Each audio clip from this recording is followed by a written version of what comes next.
Hi, Mrs. Lemon's here to teach you about the theory of plate tectonics and plate tectonic boundaries. So, scientists have developed the theory of plate tectonics over the last 50 or 60 years, and the theory is that Earth's crust is divided into these giant tectonic plates, basically. So, instead of the crust being one giant piece, it's actually divided up into what scientists call plates. And those plates are always moving. And there's three different ways that they could be moving. So you might ask, well, why do scientists think that the Earth's crust is divided up into plates? Why isn't it just one solid piece? And the reason for that is that we observe things like volcanoes and mountains of different heights, for that matter. We observe deep ocean trenches. We observe mid-Atlantic ridges and other ocean ridges. We observe earthquakes. And all of these are signs that Earth is moving around, basically, and things, especially like trenches and ocean ridges and things like that, are indications that there are seams in Earth's crust. And so that's where the theory of plate tectonics came from, basically, in a nutshell. So today we're going to talk about the three different types of plate boundaries, which are convergent, divergent, and transform. So, at a convergent plate boundary, the two plates are converging, they're colliding. Think of it like that. So they're moving towards each other, like so. And it could be two oceanic crust pieces, it could be two pieces of continental crust. In that case, you would have a giant mountain range form, and a perfect example of that is Earth's tallest mountain range, the Himalayas.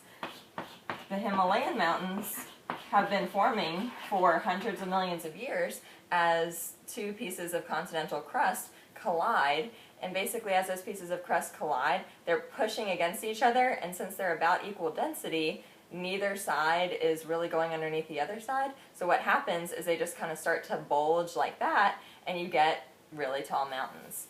The Appalachian Mountains actually used to be that tall. However, they're much, much older, and so over hundreds of millions of years, they've been weathered and eroded to basically just the roots that we can see today of what they used to be. Convergent boundaries could also be a collision between a continental plate and an oceanic plate, and in that case, the oceanic plate has crust that's denser due to its chemical composition, and so the crust is basically going to subduct or go underneath the continental crust, and so the oceanic crust will kind of just disappear back into the mantle, and it's going to melt, and it's going to bring water with it, and it's going to create some pretty violent volcanic eruptions on the continental crust above. So lots of different things can happen at a convergent boundary. Those are just some examples. You could also potentially get ocean trenches, deep ocean trenches, if two oceanic plates are colliding.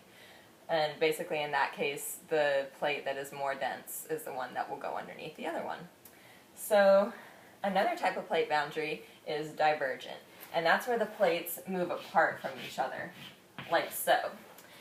And again, you could have any type of crust at a divergent boundary. You could have continental, like the African Rift Valley, where the crust is basically just splitting open, and you see a lot of volcanoes there. You can also have oceanic crust splitting open, like in the mid-Atlantic ridge. So that'll be our good example that we'll write down for divergent. And in the mid-Atlantic ridge, it's basically just a giant seam of volcanoes.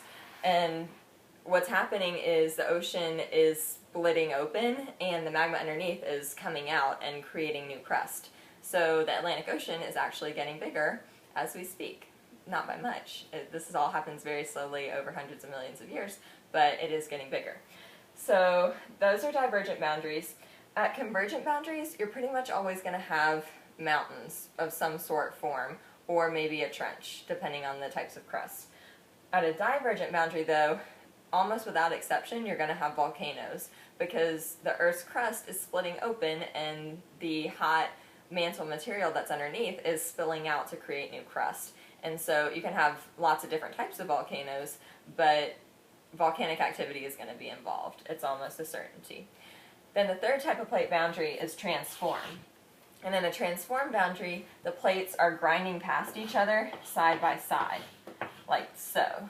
So basically, you have one plate that's trying to go north, perhaps, and the other plate that's trying to go south.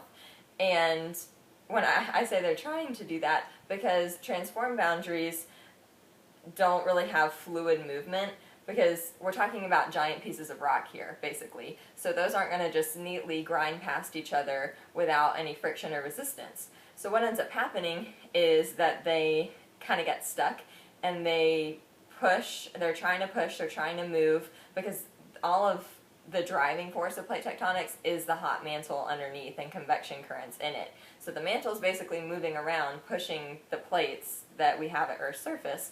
And so these plates are being pushed from beneath. However, they're encountering a lot of resistance as they rub past each other. So pressure will build and build and build.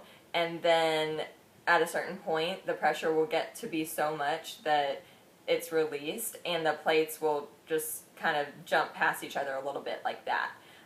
So you'll have pressure building and then a little bit of movement.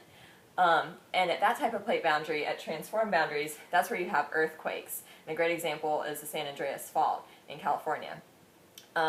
Because if you think about it, when you have two giant pieces of rock grinding past each other like this, and then especially when they like slip all of a sudden, that's what we witness on Earth's surface as an earthquake. So earthquakes can also happen at other types of plate boundaries, but I want you to just kind of think of Earth as something that's always moving and changing, and hopefully this lesson helps you do that. Thanks for joining me today.